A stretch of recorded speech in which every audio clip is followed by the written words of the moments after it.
Hello everyone and welcome to today's Showroom Managers Networking Council webinar, Leveraging Your Greatest Asset. Please note that this 1-hour webinar is being recorded for replay. Everyone registered for this webinar will receive a follow-up email with notification as to when the replay is available and how to access it in the presentation slides. I'm Bill Erfurt with ASA, and before we get underway, I would like to be sure to recognize our 2016 supplier partners who are truly dedicated to the positive development of the PHCP and industrial and mechanical PVF industry through ASA. When making key decisions in your business, please consider these corporate partners that go above and beyond with the support to advance the association's efforts, programs, and services through advocacy, education, networking, and benchmarking. It's my pleasure to introduce Steve Gum. Steve is the founder of one of the first video-based marketing firms in the country, Drop In Local. Focuses on sharing the remarkable stories of the people, process, products, and experiences of small businesses across the country. He's a lifelong entrepreneur, having founded 4 different companies over the past 20 years, reaching multi-million-dollar revenue. Now, before I turn it over to Steve, I want to let everyone know that there will be a Q&A at the end of the presentation. Your GoToWebinar control panel allows you to submit questions and chat during the webinar. And now I will turn this over to Steve and start our webinar. Steve? All right, well, thanks. Can you hear me okay? Yes, we can hear you. Awesome. Well, thanks for the introduction. These are, hopefully we'll have some time for Q&A. I don't think I'll take too long, and I'm not going to dive into my history so much. What I can tell you right now is I run a video marketing agency outside of Chicago here, and it's just a lot of fun. And what I've learned, over the years is more than anything else, it's about the stories behind the products and service than it is the products and service themselves. And this rings true time and time again as markets evolve with technology. And so what I want to do here, instead of diving into a big video marketing presentation or beating you guys up about, oh, you've got to share your story in video, whatever, I really just want to design something here to make you guys kind of rethink what you do and what you represent to the people that you serve. So what I'm going to do is initially just dive in and do a little bit of rethinking in terms of what you guys do. And then I'll give you guys some examples to get the ideas flowing. We may walk through a little bit of promoting and then do some Q&A. So my goal on this webinar today really is just to help those of you that are willing and able to take action and move your business in the right direction, to rethink kind of what you're doing and then actually take those actions to move forward, because there's so much opportunity for folks like you across the country to gain an advantage in markets that really, at face value may appear to be a lot more difficult to break through than, may appear. So let's go ahead and just jump right in, right? The first thing that I want you guys to ask yourselves is really just, what do you do? And what do you represent? And for a lot of businesses, this is a tough thing to answer. A lot of people will throw out, answers to this, but it doesn't resonate within the organization itself. And so I can tell you guys right now, in your industry, if the answer is anything to do with we sell product or we're a kitchen bath showroom, whatever that may be in terms of the actual product or service, then you're going to face a real uphill battle. Because the reality of commerce in this digital age and the commoditization of pretty much everything means that what you do and what you represent has to be much bigger than the actual product or service that you are delivering. And the question that the market has, the question that really everyone wants to know, is what makes you remarkable, right? What makes you memorable or buzzworthy or irreplaceable? And I know these are really kind of high-level platitudes, and I hope this makes sense as this webinar goes on, but the real challenge for businesses today is putting yourself in a position where if you disappeared tomorrow, you'd be missed. And I think where a lot of companies are struggling is they're using, old methodologies to approach the market and present themselves to the market, and quite honestly, it's just boring. And we live in a world where, cat videos are all the rage, right? You could have the greatest thing in the world, and all that, the amount of attention and the distraction and the amount of entertainment and everything going on, to get someone to pay attention and really care is not easy to do. And so what I see a lot of people do, a lot of clients that I work with even before I get there, there's this level of frustration because you're putting out this message and you're trying to do something, and then you wonder, why doesn't anyone care? Why isn't anyone paying attention? And simply put, it's because the core behind the business isn't resonating. Nobody really cares. And so you have to really begin to rethink what it is you do as an organization, right? Are you in product sales, or are you a lifestyle business? You know, is your job to display products and services or deliver some level of unforgettable experience people are going to talk about? Are you a local business or a gathering place? You know, are you a distributor to local trades or a media company? And again, this will make sense. I know at a high level, it's like, what in the world do you mean a media company? We're in the plumbing and you know, the kitchen and bath showroom space. What in the world does that have to do with my business? But it's really a thought process. And Zappos, and then a couple of friends of mine out in Florida, some of you guys on the East Coast may be familiar with these guys. I mean, they're all over the country now, College Hunks Hauling Junk. The reason I put them up here at the beginning is because of their mentality, not so much what they do, right? And Zappos have evolved into obviously a monster company, but in their origin, the actual, you know, belief of what they represented and who they were and are rang true, right? If you look at anything related to Zappos, when they first started, it was an online shoe business. And you have to understand, when they began, that was insane, right? The idea of selling shoes on the internet was absolutely crazy. Now it's the norm. But even back then, the focus of that organization was on service, right? So they have these unbelievable stories of customers that would call in, and it would be the wrong number. I don't know if these are true or not, but this is, you know, folklore to the Zappos story, where people would call in and it would be a wrong number and they'd be asking for a pizza, and someone on their team would, you know, navigate that and call a local pizza place and have it delivered. It was crazy. And what they were trying to do was demonstrate that a business with absolutely superior, ridiculous service could win. So it was irregardless of what they were selling. Like, shoes was really an afterthought, and now they sell everything, as you guys know. But even at the time, it was about service. We're going to overnight ship shoes for free. We send them back to us for free. Like, all of their meetings revolved around, we are the world's greatest service company. What does that look like? And then whatever we sell and do after the fact is going to work, and it has. Now, my friends down in Florida, the guys who run College Hunks Hauling Junk, they've been on Shark Tank. They've been on Millionaire Matchmaker. I think Omar was on some home remodel show. It's crazy. And when you talk to these guys, it's fascinating, because what they do is they compete with basically 1-800-GOT-JUNK. So their business is, they show up to your house or your business, and whatever you don't want, you know, they take it away. It's a junk hauling business. Super basic, super commodity. You know, everybody and anybody could do it. They don't look at themselves as a junk hauling business. And this is the difference, is the mentality, right?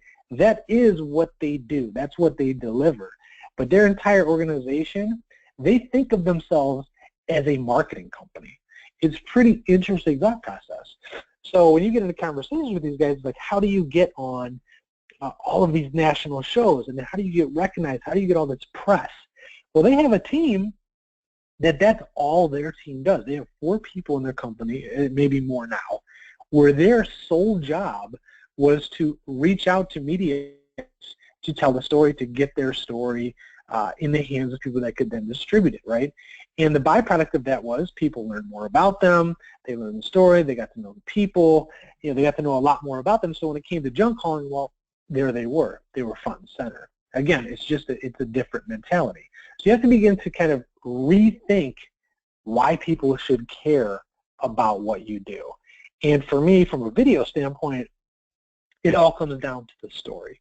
I mean, the reason that I even started Dropping Local years ago was because through my consulting business, I was always fascinated by how remarkable businesses were when I got in there and got to know what was going on. So the engagement would be, hey, Steve, come and help us with our marketing automation or, you know, something marketing related. I was a marketing consultant at the time. And I would get in there, and it would blow me away, like just the stories, the history, the people. And it dawned on me, like, this is what's missing. Like, if the community only knew about this, what I now know, it would be a no-brainer to at least give these local businesses an opportunity. But it's completely missed. So you think about it in your community, right, when it comes down to your story or why people should care. If you're ever driving around your community, you're looking for a place to eat, or it doesn't matter what it is. You drive by all of these storefronts. In consumer psychology, it just is what it is, right? So when you drive by a dentist or a kitchen and bath showroom or a, whatever it may be, a pizza joint, there's an immediate perception in your mind as to what that place looks like and what goes on in there. And really, this is where familiarity comes in. Because what happens is people start to tend to just kind of gravitate towards what they're familiar with. And this is why franchises work so well. Because without the ability for a small business to actually communicate their story effectively and give people, a glimpse inside, they're really at risk for people overlooking what makes them truly remarkable. So when you're driving by all these places, we've all had that story where you eventually go in, maybe a friend invites you, or you stumble in there one day, you get to talking to an owner or someone there, and there's something really incredible about the place, right? Maybe it's the origin of the food if we're talking about a restaurant, or the level of care that they take in cleanliness, or the way that the kitchen is open and how incredibly friendly everybody is, the way they talk to you, right?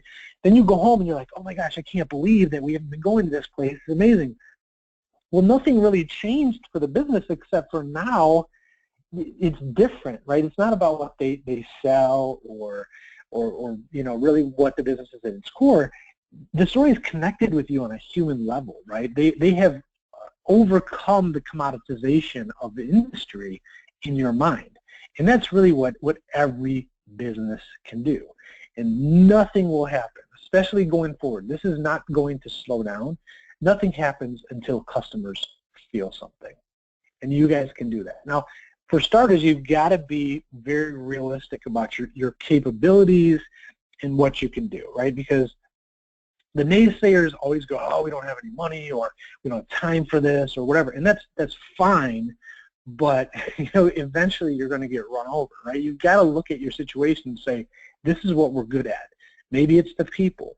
Maybe it's the service. Maybe there's something that you guys do that rises above the commodity level at the showroom, right? So why do customers come to you, and what would they really miss if you were gone? And do they know your story? And here's the thing, right?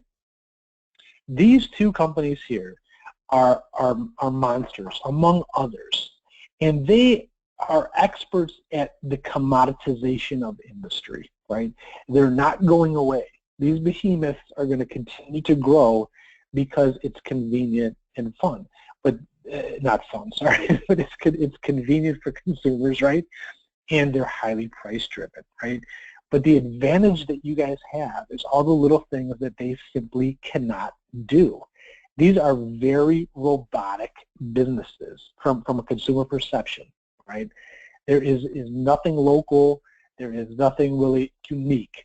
And so you have an opportunity to leverage your strengths instead of trying to compete with these guys. So there was a time, I don't even remember how long ago this was, I was on a panel at one of your industry events, not ASA, but I don't know, maybe it'll come to me later. But this was early in the phase of social media and things like that. And I remember, talking to people, and they were very concerned with Amazon in particular at the time. And so there was this movement, and I still see it a little bit. I'm not going to pick on anybody, but towards e-commerce. So a lot of the local showrooms were, oh man, well we have to start selling stuff online. We have to have an e-commerce store. We have to, in other words, we have to mimic what these monsters are doing in order to compete. And that seems obvious, but it would be wrong, because that is a long, unwinnable play, right? You've got to look at what can't they do and really drive that home. So your advantages on expertise, on people, and all those things, that's where you focus. So where can you guys win? You can win on people, the history of the business, which is always fascinating to most folks, right? That's where the lessons come in. That's where people really understand the products. And I mean, there's so much that goes into the history of business. Local awareness and connections is huge, right? Creativity, your personalities, your knowledge. There's all of these things that the big box folks that you're competing with simply can't do. And I'm telling you, I pay attention to the technology and the marketing space probably more than I should. And there is a slow shift towards, which is funny, I'm 41 years old, right? So it's kind of comical to me, but a lot of the things that were normal to me, like in college and on, I mean, letters and handwritten stuff, right, like the phone, there is this kind of shift towards nostalgia. It really is. People are missing that, right? There's companies right now that are in the business of creating, okay, how can we do handwritten notes for people? What can we do that really is tangible? Because people miss that, right? There is a human connection. All this technology is great and all, but at the end of the day, you know, we like the human touch. We like the connection. We like to know people. We like to be bonded to our tribes at a local level. And this is all things that you can do. Now, for examples, right, if you look at reality shows, it doesn't matter which reality shows, I just picked a couple for this slide, but it's not that, if you look at why people tune into this stuff, it's 100% because of the stories, 100%, right? It has nothing to do with this guy sells cake, or this guy has an auto dealership, or this guy fixes businesses. No. It has everything to do with what goes into it. And, you know, the personal human dynamics and the relationships and the backstories and all of these things, right? That's what people want to know, and that's where people start to cheer, right? It's something that you can do. It's not because of what they do at all. It's not because of the products and services. It's because of the people, the passion, and the story behind the brand. And it's just a way of thinking, right? So creating a buzzworthy advantage. Let's look at some to do this, and then I'm going to give you guys some really cool examples, some real-world examples of companies that are you know, really walking the walk. So the first thing that I think of when all of this really has to do with kind of combating big box and really positioning yourself in the market to win. And the one thing to do is become a media outlet, right? And this always strikes people like, what do you mean we don't have time for this? There's this movement, and has been this movement towards content creation. I'm a big believer in content creation, but that's not really the point. The point is how you do it. So when you think of your business on a local level, becoming more meaningful and meaning something to the people around you, becoming bigger than the products and services that you offer, right? When you write or you shoot video or you do events or you do podcasting, any of these things, it's very important that you think of yourself as a media outlet, right? So shine a light on everybody around you instead of yourself. In other words, if you have, you know, really good clients that are doing incredible things, or a local business that's unrelated to what you do, but you know a lot of people appreciate or like what that business is doing, that is an opportunity for you to shine a light on them. And this is really, I used to call this reflective marketing. It's really just a thought process of giving before you get, right? So imagine for a second that, well, I guess just, you know, use your business as it is right now. Let's say you had a very popular pizza place, doesn't matter what it is, and they had a blog or a daily video thing or a podcast or something, and they reached out to you because they were fascinated by what you did. And they wrote a story on you, and they told the community about the people and the way that they were handled at your business. That would be, I mean, imagine how that would make you feel. Imagine how many people you would share that with, like, hey, look at what we got written about. That's what happens. And so you see a lot of businesses in local communities that are winning by being the hub and sharing the remarkable things that are going on around them. Because it's all about being something bigger than what you're selling and meaning something more. So you have people that are really, you know, championing you. We want fans of the business. Because if you're good at what you do, right, and you've got let's say you've got just an unbelievable showroom, your staff is great, the product is strong, that's great, right? That's baseline level, kind of expected in this marketplace. The question is, how do you get more people to pay attention and appreciate what you do and recommend you? And it's by really becoming, again, a little bit bigger than the products or services that you sell. The other one is to teach customers. And again, I like to think of what's not obvious. So I'm going to use contractors as an example. This, that may not be a great example, but I'm going to use it anyway. So when you think of teaching customers, there's the obvious, right? Let's teach them how to use our products. Let's teach them about a certain, set of faucets or a category of something else, right? And that is definitely, I would recommend that, of course. I mean, being the teacher in the space, whether it's to consumers or to contractors, whatever, is extremely important. But it's kind of the not so obvious things. So what if you could make your customers better at business? What if you could make your customers better at marketing, right? What if you could bring in, local folks that would teach things unrelated to what you do? Maybe it's a cooking class. Maybe for contractors, it's a class on online marketing or how to use Facebook, or things that really help their business and make you so much more valuable than the product or service that you sell. Like you become an ally to them. You make them more money. You become so much more valuable to their business, to where if you disappeared, it wouldn't be like, oh gosh, where are we going to buy our next sink? Or, what are we going to do? It would be, oh man, that really stinks. Like that was a huge asset to my company or to my life or to, things that I do in the community. Like you want to set yourself up to really be irreplaceable. Be something that is very difficult to scale, right? Because you can always scale things digitally, and price is always going to go down, and these companies are always going to get more efficient. I mean, there's going to be a day where I can order a bathtub and it's going to show up within an hour, right? I mean, it's going to happen. That's the reality, right? But what can't they do? And what can you do to position yourself where customers want to see you thrive, and they're willing to pay more because you're giving them more? And that is just, again, teaching customers is a great way to go. Becoming a reality show. Now, I think this is highly missed. This is really just sharing what goes on in the business on an ongoing basis. Stories from, people that are, whether it's going to a wedding, or, somebody runs a marathon, or, something broke down in the shop today and, we had to fix it. Telling the story of what's going on in a very, simple, fun way makes things more human, and it's also much more interesting. But I think the fascinating thing you'll find is, especially on a local level, people start to really think that they know you. And so they'll come in and, I mean, I'm not talking about like broadcast reality show on a big scale. And we're talking about very, very simple storytelling, but something that's consistent about the goings-on at your place of business on a daily basis. And I would do this consistently. And again, looking at reflective marketing, this is a great opportunity to draw in or feature clients of yours or things in the community that you guys find interesting. Podcasting is a remarkable way to do this, because it's very easy to do.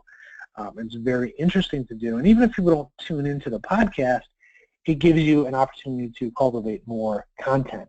But more important than that, it's a real easy way to reach out to local influencers in your market and in industry at large and say, hey, I'd like to have you on. I'd like to interview. I'd like to talk about your business, or talk about the latest product set, or you name it. It gives you very interesting content and very unique access to people who have a broader reach than you do. And again, it puts you in a position of expert and influencer in your marketplace and in your industry, which again, it's all about rising above the commoditization of industries. So let's look at some real life examples, because it's easy for me to talk about this stuff, and people are like, okay, that's great, how do you do it? But let's look at just some real life examples. And my goal here is to give you guys some ideas and some inspiration in terms of what I would like to see, things that I think would be really cool, and actually what's going on. So I picked a few examples for you guys. And again, if you're wondering about these cartoons, by the way, it's a guy named Hugh McLeod, who I got to know years ago. I love his stuff. So they're really funny cartoons. But you can't wind yourself out of irrelevance, right? So we've got to dive in and make a change. Now, here's one example that I love, and when I think of kitchen and bath showrooms in particular, and I've been in several, more than several, all over the country. They're always beautiful places. And I've got a friend of mine who built an entire business. It's called Mastermind Talks. It's an invite only, and it's a very high-level kind of event every year, which I've been fortunate enough to attend. But there's this movement across the country, which Jason started. It's called Mastermind Dinners. So there's two approaches to this, and the idea here is to bring thought leaders together, right, in your community, in your city, or whatever. Reach out to people who are influencers, who are interesting, and bring them all together, right? There's a fascinating challenge, and we have a private Facebook group for Mastermind Talks that I belong to, and there's a lot of people trying to do these dinners across the country, and these are high-level influencers. In your business, these would be, high value, high revenue type people, entrepreneurs, business owners, etc. And the biggest challenge is, where do we go, right? Where do we meet? Because it's very difficult to find a good meeting place that's fairly quiet and can be reserved. So what I would say is, definitely become a connector in that space. This is an opportunity to really reach out to high-level influencers in your market, people that are really doing things, that have an audience, who have big businesses, and offer up the facility, right? Maybe after hours, or if you are having a meeting or want to do a dinner or want to do sort of a type of network event, offer up the space. If I got a letter like that from a really high-end or just a really nice kitchen bath showroom, I would use it tomorrow.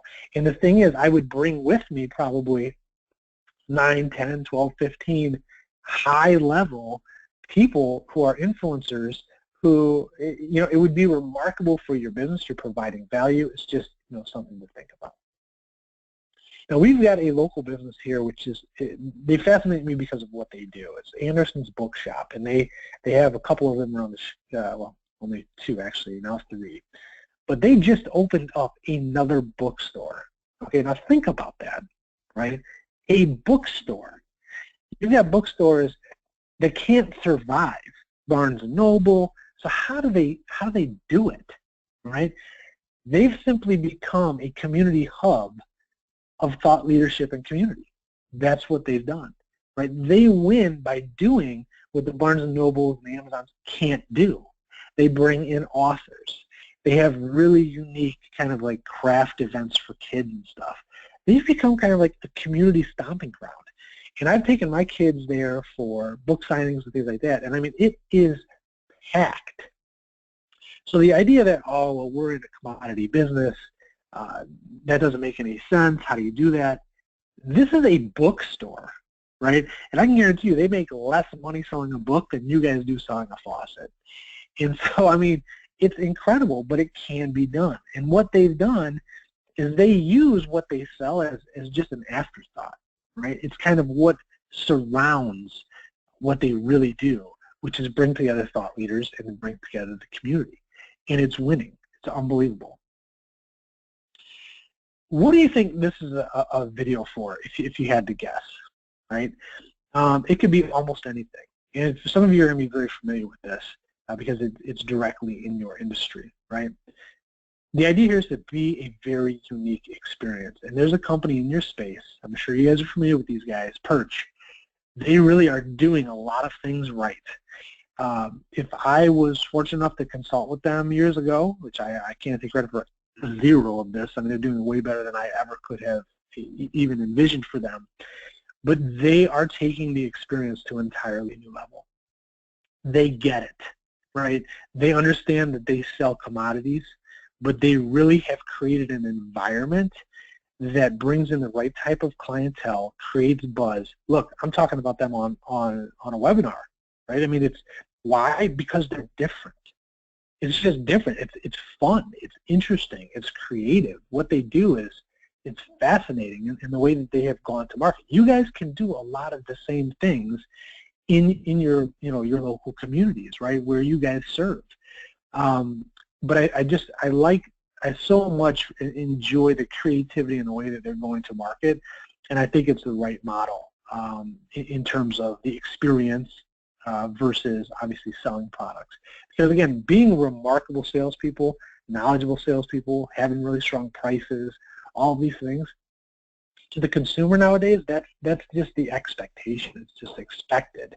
I mean, there's nothing fascinating about that. You're not going to win over a lot of people with these things that are now so commoditized. Here's another one. It's called Distilled, and these are some guys out of Chicago. And what they did was they created an app. Right? It's an app dedicated to talking about whiskey. Right? It's pretty cool. Right? So people that like whiskey, they go ahead and they can chat about it. So how does it apply to you guys? Well, I just want to throw this one out there because I always wished, right? I always wished in certain communities that there was an app, and maybe there is. I quite frankly haven't looked. That you know, kind of identified the cleanest public bathrooms or the most family-friendly bathrooms or something around your industry. But something that's fun but very practical that could bring people together in a way that who's behind this, right? Because it's smart, it's fun, but what it does is it just positions you in a way to where people understand that you get it, right? And so that's really kind of what we're trying to accomplish here. Be buzzworthy and build a tribe around what you do. And I hope if any of you guys really want to build an app like that, let me know. I might be interested in going in with you on that. The other thing to do is just be fun. If you guys have ever been out on the East Coast in particular, there's a place called Voodoo Donut. The reason I like these guys is because they don't care, right? I mean, they love what they do. They're very creative, but there's this tendency for folks to want to be perfect in terms of what they do, particularly when it comes to video. And what these guys do is they create really creative, kind of weird donuts, right? And the environment is all around that. And I understand that it's more fun and playful, but the way that they do it just makes people smile, right? It gives people this idea of what things could be like. And so, the commercials, their videos are very, 1960s-ish, but it's entertaining, it's fun, and it gets the job done. There's a place in Chicago called Dark Matter Coffee, and it's really a gathering ground for outsiders, right? These guys are doing incredible things in the coffee space, which is fairly crazy, right?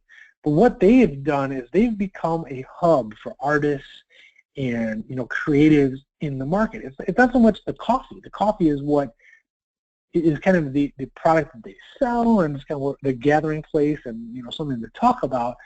But it's really become more known as a place for creatives to get together and share ideas. I just think it's a smart idea and a very, very intelligent way to position the business. If they had gone out there and said, we're going to try and compete on coffee and flavors and where we get our coffee, it still might be pretty remarkable. They can do it in video form and it would probably be interesting. But by positioning themselves as kind of the anti-establishment is really, that's what they're thriving on. They could be selling almost anything and that would be working. I already addressed the examples piece of the story, so I won't do that now, but definitely be an example, right, of what you represent. So if it is service, if it is lifestyle, it's not something that you can just say. It's really something that has to resonate throughout the organization, and then you start to put story behind it. So if it's service, everything that shines a light on that element and that truth to your business, you tell that story in content form, right? So I don't care what it is. It's always going to be, as things progress, guys, I just can't emphasize enough how everything is going to be a commodity, pretty much everything. You're going to be able to get it very, very cheap and very, very fast. So businesses that are not in the commoditization business and are not in the let's scale and drop price business have to win on something that surrounds the product and service, something that means more to the community and customers than the product and service. The fact that you buy it from, using shoes as an example, the fact that I'm buying Converse is irrelevant. I want people to know that I shop at Zappos because, I believe in service. That's why you see people put those little Apple insignias on their cars. Not because they like computers, it's because they belong to that tribe. They believe in the design, they believe in the functionality. There's things that Apple at one point really represented that people wanted to say, hey, that's me too. And that's really what you guys can do. There's another example for you guys, and this is kind of impractical in your business, but still I like the thinking around it. And it's really being the perfect scenario. So those of you familiar, these box things are all the rage now. I mean, it's some food and you name it. But when Truck Club first evolved out of Chicago, I was one of their first customers. It was so cool. Me, I'm colorblind. I really am not a fashionable guy. I mean, I think I look like I do, but that's because I go to people like this. And so what the Truck Club does is just said, look, there's guys out there who don't know how to dress, who don't like to shop, and who want options. And so all they did was they gave that to you. So you would go in, they would kind of take your measurements, etc. They would find out, take clothing out of the picture. They would find out what you needed as an individual. And then what they would do is send you outfits once a month, once a week, whatever you can afford, and you would basically keep what you wanted to keep and send the rest back. You wouldn't pay for shipping, right? And whatever you kept, you paid for. And of course, it was way more expensive than going to a store. In fact, a lot of stuff they sent you, in theory, I could have looked at it, figured out the brand, and then gone online or gone to the mall and got it for probably half price, But I kept it because I appreciated who they were and what they did, what they represented. These guys just sold to a company for like $200 million. And again, I think the fear of being cheated would have stopped a lot of people from doing what they did, but it worked, and they built a tribe around it, and people understood it, and they just delivered a perfect scenario. It's really cool. So when you think of sales and marketing right now, this is kind of the old model, right? You would reach out to people in advertising, whatever you're doing, right? Video, newspaper, online, pay-per-click, you name it. You reach out, capture those leads, acquire those leads, kind of nurture them through, and they become customers. But now it's very different, I think, with social and the way that people are able to reach markets and their own relationships and their own tribes. It's really about creating that buzz in advance. These people are doing something different, right? There's something unique over here. And giving people that experience and then having them naturally become a client. Because interruption marketing is going away. And I'm telling you, companies like Google, I mean, you see it with DVRs online. I mean, it's ongoing. These media companies are working very hard to remove interruption advertising because consumers don't want it. And so there's really this shift towards being remarkable first and really making the market talk about you and drive sales that way. And so again, it's just a different way of thinking. So that's it for that. I mean, I could definitely go into some strategy. I've got a couple of slides after this, if need be. But really, I mean, I just think, look, we've got a pretty small group here. Any questions that you guys have? I mean, my background, obviously, I'm an advocate for video marketing. I love it. I love storytelling. I also do strategy, marketing automation. So I'm open to any questions related or unrelated to, what I talked about here today. And this is your opportunity to get some value if you're looking for it. And I'm here to help. So any questions you guys have? Yeah, Steve, so no one's submitted it yet, but anybody, if you have any questions right now, now's the time to ask. I'll give us a minute or so. Cool. People will submit some questions and see if we have any. Perfect.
Okay, I have one.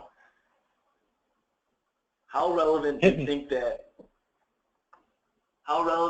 that house is for driving business to a showroom in a marketing company? Run that by me again. How relevant do I think house is?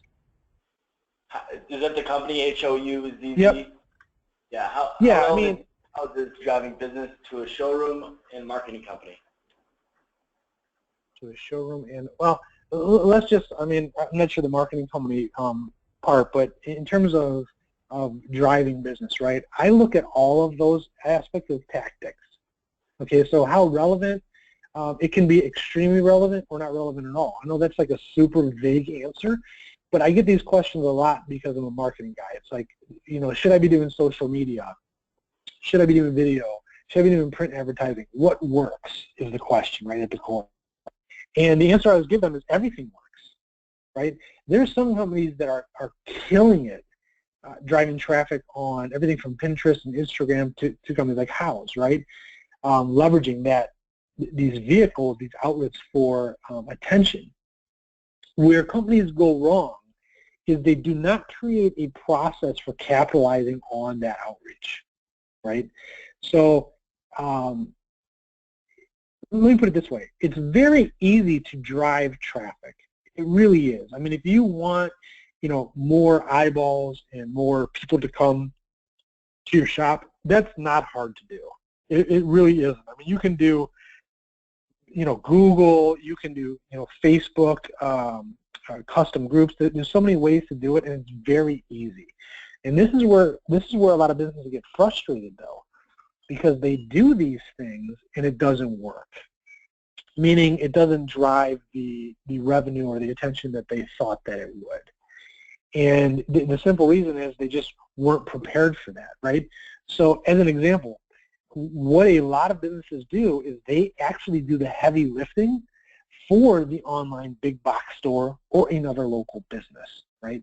So if you drive me to your showroom, I don't care if it's House or whatever it is, but you miss the mark in terms of differentiation or really nurturing me or following up or doing a lot of the simple things that marketing automation can do, it doesn't matter, right? It just doesn't matter. Then that person's going to go online, they're going to get cheaper. There's nothing to make them care.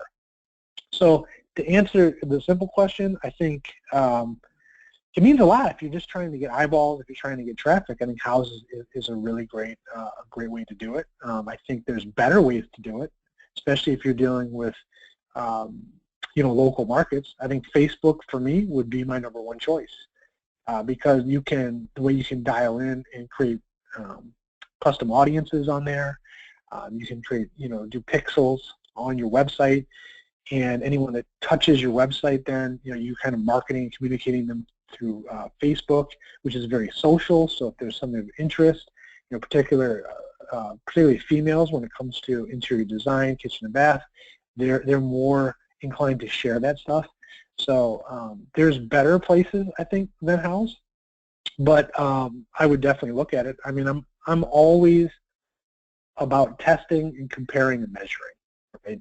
So I would test a couple of the key places that you think your audience is at and where they're looking, and run some A/B testing, run some marketing on both of those, and find out where you're going to make the most money. Awesome. Okay, I got a few more that have come in. So here's one. If you have multiple branch locations, stores, would you recommend letting the local branch do their own social media, or would you keep it on a full company basis? I would do both. I would do both. Because I think there's some value, right? I mean, there should be probably some consistency there with regard to promotions and things that you guys are selling. I'm guessing, right? Let's say if there's a manufacturer that has an offer, you want to keep things consistent. But I really think that the more you let those local businesses run and become ingrained in the community and do things outside the box, you know, I mean, obviously within your branding and things like that, but let those personalities shine and give them some freedom to do outreach and market on their own. I think it's crazy. I mean, there was this early on, everyone was very afraid of social media, right? What if people say bad stuff? We don't want our employees on there, and blah, blah, blah. There comes a point where you just have to adapt to reality. And the fact is, no matter where you go, people are on their phones, people are looking at things, people are dropping in. It's craziness, right? That's just life now. It's not like, the mobile phone and applications and social media, these aren't even like unique things anymore. It's just the way we communicate now, the way we get our information. It's just reality.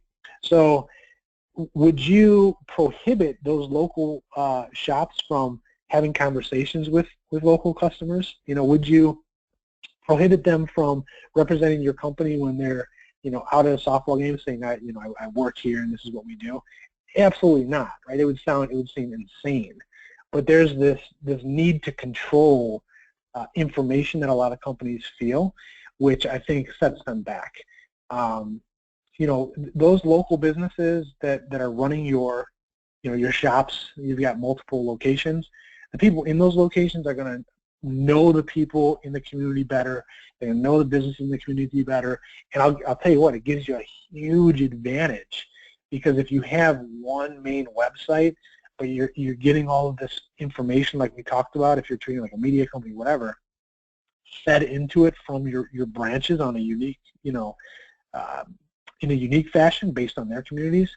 I mean, that's huge advantage from, being found online, being more interesting, having more interesting stories. I mean, you can really leverage those branches if you let them do what they do as the voice of that particular community.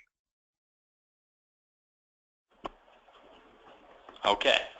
All right. I guess I've got two more here. So the first one is, when you see a company offering an open house event, do you see them partnering with other companies to feed off each other? They have an example, a showroom with a vendor or builder to develop a certain style or product line. Aging in place is the newest style seen. Yeah, I love it. I think leveraging anything that you can, and I'll tell you what, let's go back to the Mastermind Dinners example, right? This is where the community comes together, right? On where your business really can take hold. I think partnering with relevant businesses to do these things is very, very smart. The thing that you guys have, which is extremely unique to other, compared to other businesses, typically, right, is the space and the environment. I mean, you guys have like kitchens and studios, right? I mean, it's kind of really easy to create makeshift environment to network and sit down and talk, have conversations, have meals, whatever. So I think for sure I would leverage expertise. If I was doing those dinners, I would reach out and team out who wants some exposure on this. Find great local artisans in the food, the restaurants or what have you, and bring them in. Find builders that have expertise, interior designers, and let them shine. Let them do the heavy lifting for you, right? I mean, you can either be the star of the show or the producer, right? I mean, there's not a right or wrong way to do it, but I think anytime that you collaborate with people in your community, it's a win. Perfect. All right. I got one last one. When highlighting cool things about your company, when highlighting cool things about your community, people, would you recommend just keeping it to things relevant to showroom businesses, or just things in general? For example, we're part of the local Interior Decorators Association. Should we highlight things they are doing, or say a really cool new restaurant we just tried? What should they focus on?